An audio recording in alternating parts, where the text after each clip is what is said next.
Приветствую вас, дорогие мои подписчики, друзья, товарищи и просто прохожие на канале Серж ТФ. Сегодня хотелось бы вам попробовать передать стук опорного подшипника переднего амортизатора, да, с пружиной, которая стойки передней.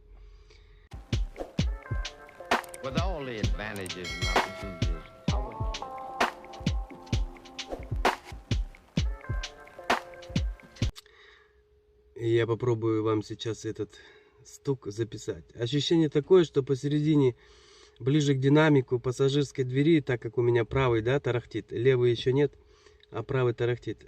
Стук, как будто на подвеске что-то открученное. Металлический стук. Он не сильно звонкий и не сильно глухой такой. Ну, конкретно его слышно, если отметать все звуки от машины стабильные, которые всегда присутствуют.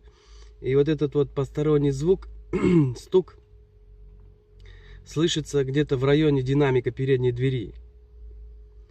Такое ощущение, что на подвеске при играющей дороге, когда колесо когда пляшет, где-то откручено что-то на подвеске. Попробуем передать.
При вращении колеса в подвешенном состоянии оно скрипит вот здесь, вверху.